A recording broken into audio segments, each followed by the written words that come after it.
All right, good morning, everybody. It's September 25th, 2020. I'm gonna go ahead and share screen with you guys.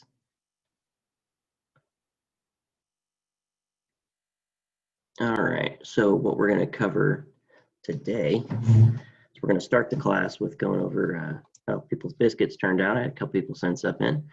But for right now, we're going to finish Salsa Verde because you saw yesterday it was a pretty lengthy lecture. So I'm going to do this one today, if this cooperates. Okay, so here's the first part. This is breaking up cutting up chicken. All right, guys. Salsa Verde chicken time. Okay, let's go through your chicken again. I got 2 birds. Meyer, I think they're like $6 a piece, so I got $12 worth of chicken here. I'm gonna break down. I'll probably do the legs and thighs. Actually, I might just do half a chicken for the demonstration. So what we're gonna do? Actually, I'll just do legs and thighs. Those will turn out nice. So remember, you want to find your fat line right here. Cut. Roll your chicken. Cut down. Okay, we're basically just following where the meat is. See how it's in right there? Okay, this is the oyster muscle. Okay, that's where the hip muscle is. We're gonna go through here. Okay, you wanna follow this. It's gonna go in this little hip socket. So we're gonna go around. That's where you got most of your oyster. Then you're gonna take your finger, pop that bone. You hear that? Follow that across. All right, this is what we're gonna end up cooking. But I'm going to go ahead and break down the whole chicken so that way you can see it. Have your wing wave at you, go through,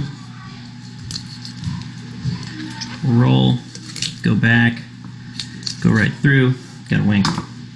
Okay, then we're going to go take the chicken breast off. You feel this bone right here, that's called the keel bone. It's kind of like your chest, well, your sternum, okay? We're going to go down the left side of that because we're cutting off the left chicken breast. Then we're going to roll this. See this line of fat? We're going to roll right through here, follow those ribs down, come out that line of fat, follow this to the end, boom, go forward. Chef Narrett would have you take the, what do you call it, the wishbone out, but which works out great, don't get me wrong. It's just a little extra work. I just go in and retrieve that meat a little bit like that. Follow this down, chicken breast, okay? You can take the skin off from a boneless, skinless. There's your chicken tender, which is attached. So put that in here, go back through, take this. And you can see, if you move that wing, you see where the leg is. Okay, we're gonna cut right here, that line of fat. Cut that. Don't go too far up, because if you want to skin on chicken breast, you don't want to lose all that chicken skin, okay? Follow this down. There's your muscle right there. See it moving? We're going to follow this down there. Take your knife. And you can put your finger here where the joint is. You want to pop that out. Okay? Then follow the tip of your knife in there to get that oyster muscle out. See that muscle that's a different tone? That's called the oyster. That's like the chicken candy. Okay, then we're just going to follow this straight back. Okay? Boom. There are 2 legs. Make it wave. Follow that joint. Sharp knife, just use the tip. You don't go real far in there. Pop that out. Boom. Wing. Wink. Okay, so the only thing we have left on here is the other chicken breast. You see this keel bone? Hear that? That's cartilage. Okay, we're going to follow this straight up. There's your line of fat. You want to run your knife till you feel those ribs, and you see where my knife's popping out? Boom. Follow that back. Okay? Then we're going to run this down. Get to that wishbone area. Follow these ribs straight down, okay? Get to the wishbone, cut in. Save that meat. Go straight out the bottom. Okay? Boom. I keep just saying boom. There's your chicken breast. And what you have left here is why I buy these chickens, because I'm going to take this tomorrow and make chicken stock. So I take this, I'll save the bones from these legs, save the wing tips, and then these are called cages when you buy them, and then we will make some chicken stock. Okay, so now we have our legs and thighs. I want to trim these up a little bit. There's some of this loose fat I don't want. Okay, take some of this off. You don't need all this fat. Legs and thighs, well, thighs mainly, have a ton of fat in them already, so we're going to clean that up. Alright, clean, clean. Go through, leave that one as is. I'm going to wash my hands real quick. We're going to season this, and then we'll start cooking it.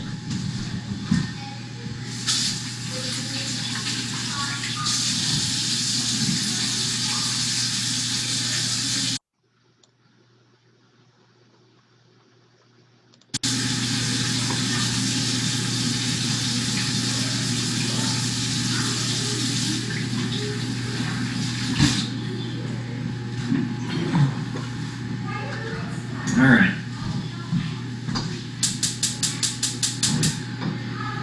So to season this, we're not going to get too crazy, okay? We want to pat this dry with a paper towel. Like I had shown you before, we always want to have the skin dry. In the perfect world, I would have cut these yesterday and got them out so they could dry in the fridge overnight, but I didn't have that luxury yesterday, so I'm doing it right now. And then, so that's relatively dry actually. Now I'm going to pick it up and set it on top of this towel so that dries up the bottom while I'm seasoning the top. So remember, a little bit of oil, because that's going to help that seasoning stick to the skin. Then we're going to go back through. You can take your tongs, kind of rub the oil in each spot. And this is because if you have you want dried skin. If you have wet skin, it's going to stick to the pan really bad and tear up your skin. You dry the skin, but then the dry skin does not allow the seasoning to stick. So I'm going to go back through, pretty heavy salt and pepper. We can season the other side after we start. Yeah, my salt is over here from the biscuits. Alright. And I go pretty heavy with this, as you can see. Okay, so now we're going to go over here, and my pan is already getting hot. So, in the way this is set up, you want to see that nice sheen on the oil, okay? And I want this pan, I don't want it too huge so there's too much surface space when I put in my sauce, but I want it too small.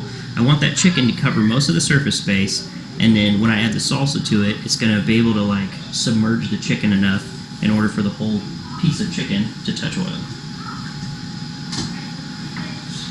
Or to touch, the whole piece of chicken to touch the sauce. Alright, so let's go ahead. Sounds nice. Turn the other one this way.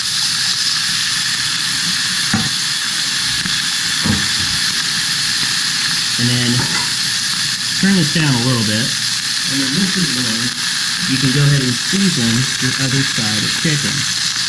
I know I didn't oil this, but there's not a lot of surface skin. That's going to stick to that flesh. So go ahead and season these, salt and pepper.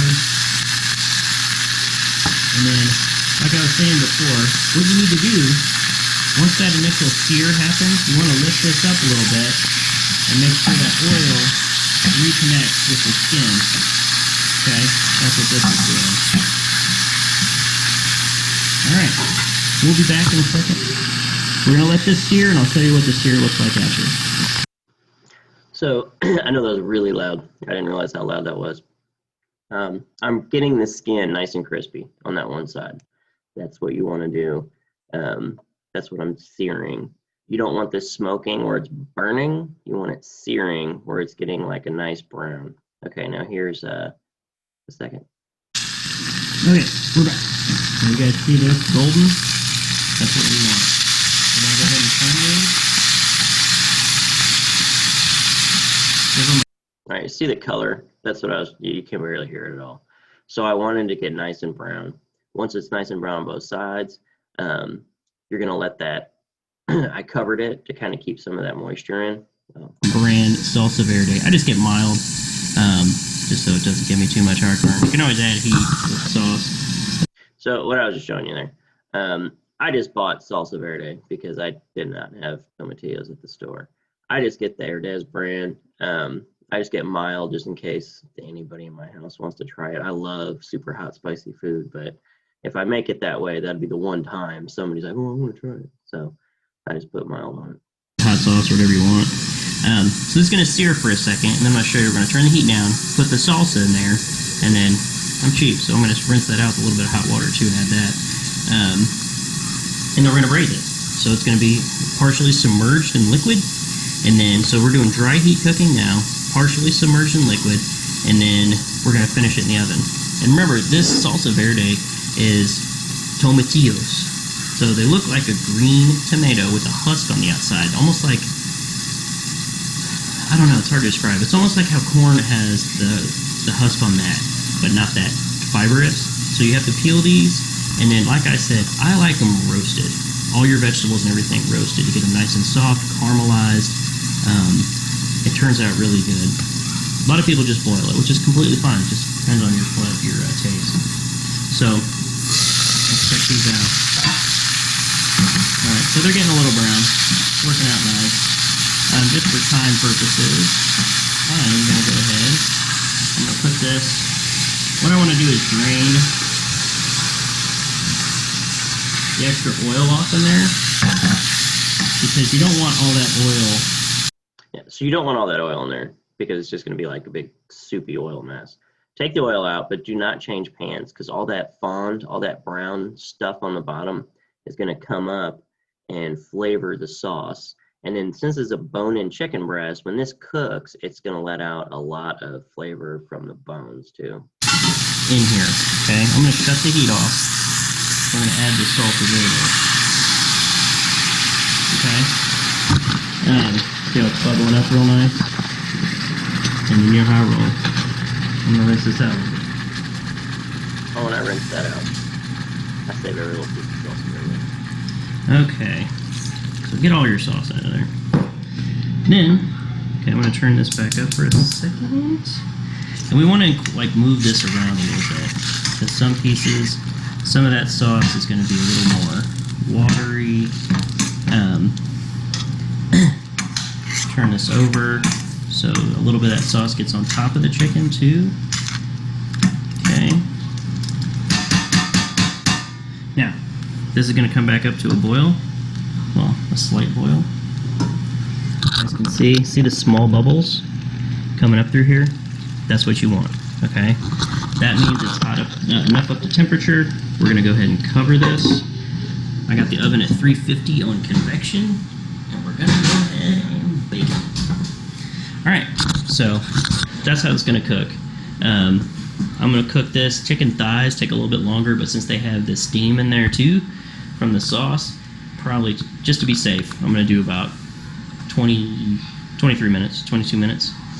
So I will check back with you in 22 minutes. All right. So that's what we're going to do. Okay, next slide. This is after 22 minutes. Okay, it's been about 22 minutes. Time for the big reveal. Oh. Okay, you guys see chicken. What I want you to see if it's done. It is not. So 25 minutes is not long enough for that. We're going back in. All right, so that was my first big reveal, and it did not go well. All right, so your chicken's been cooking a little while longer. Let's go ahead and check her. So this was back in for about 15 more minutes. Yeah. Sauce looks good. And then basically, the meat should separate from the bone. So if you were to braise this where you want it falling off the bone, you could just leave that in the oven at 300 or 275 for about an hour, and that'll just fall apart. But I would have more meat in there. That way you have more of like how you do barbecue, where you have just like a giant pot of meat. This one, I wanted to kind of keep their shape so I could serve it like that. If you wanted to make this where you could shred it apart and use it for something else, just go ahead and cook it longer and have, I would put, you know, I could have done chicken breast in there. Oh, ooh, how do I go back? Okay, here we go. Uh-oh. I think I locked it up. Oh, no.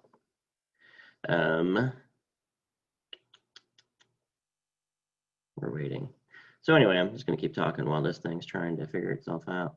From here, what I do is you can kind of see I'm just taking a spoon and pulling the meat off of this thing, which, you know, it's done. And then possible ways you can serve it is what I'm going to show you next, but this thing is not working. Okay, let's see. Oh man, this thing keeps doing it. All right. Hopefully that won't take but a second. But anywho, let's just close. We're just going to keep going with this. So one of the things that I found, I want to show you guys these pictures real quick so you can see it. Let's scroll down here. Where's that at?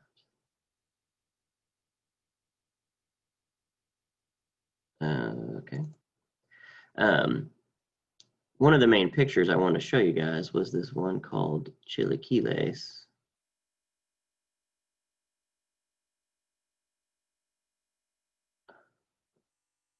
Is this going to even show this to me? I don't know. All right, let's just go in here. Okay, so chilaquiles is, I'm just going to start this. So it's basically taking what I made. Let's just shut this down. I love how this thing just locks up every morning. Okay, I'm going to show you. Let's just start this. Good. So now I'm just going to add my chips. Okay, just to give you an idea. So what this lady did is she made a salsa verde, and then she did chicken by itself. So on the side. What I'm wanting you to understand is what you could do is cook it the way I did, and that way the chicken has already got all the chili verde sauce incorporated in there. So this is kind of a final application. So say if you took what I did, shredded the chicken off, put it back in the sauce, and then do this. And just carefully soak them with the sauce. And I also like to add half of my chicken, just half of it, in here. And then the rest we're going to add it on top.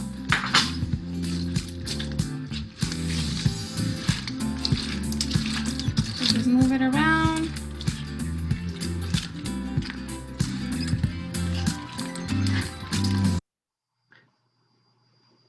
So you guys see how that turns out? Into a roasting pan so I can put them in the oven. All right, so you could take pretty much what I was just showing you. She looked like she poached chicken or roasted it or something, and then she made the sauce separately. But if you mix it together and then toss in your chips, like fold it together so the chips don't bust up. All right, so now we're just going to top our chilaquiles with our leftover chicken. So just sprinkle it all on top. Our onions, and I'm just going to add onions on half of my chilaquiles because my family doesn't like onions and I love onions. So for me, the more, the better.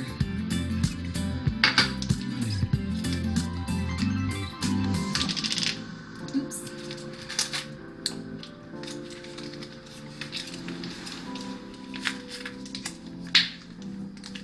Okay, so now we're just going to add some sour cream on top.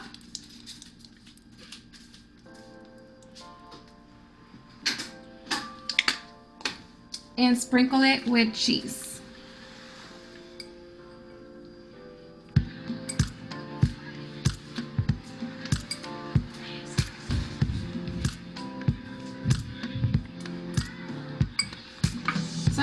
going to bake it for 10 minutes or until our cheese is melted. Alright guys, so after 10 minutes, this is what our chilaquiles look like. They are ready to be served. I'm going to sprinkle some cilantro. So we can add some more color and more flavor. Okay, so we're going to start serving, and it's gonna be kind of like a lasagna. Just Did this lock up too? All right, well, that was the chilaquiles. I'm not sure what's going on with my computer. But that's what I wanted you guys to see. This is just ridiculous. Okay, well, it looks like my computer's giving up on me. So that's the chilaquiles. And it's really good for breakfast. I mean, it's good for whatever you want to use it for. The chicken also, you could do, it's not even typing, tacos. So you can put that right on top of tacos with the meat. You could add some chicken stock to it and some beans and do like chilaquile or salsa verde chicken soup. Well,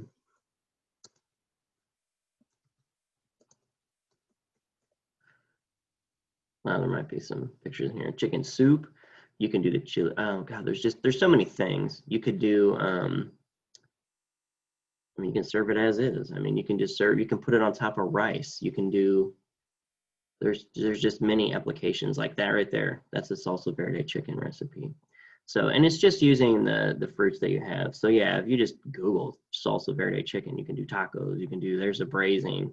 There's like a lasagna or chicken casserole recipe. So it's very, very good. And it's probably one of my favorite Mexican dishes. I love carnitas and I love salsa verde and anything.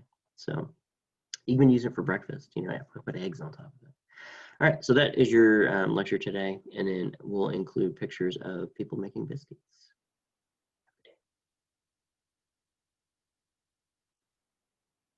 It's not working. Oh my gosh. Okay.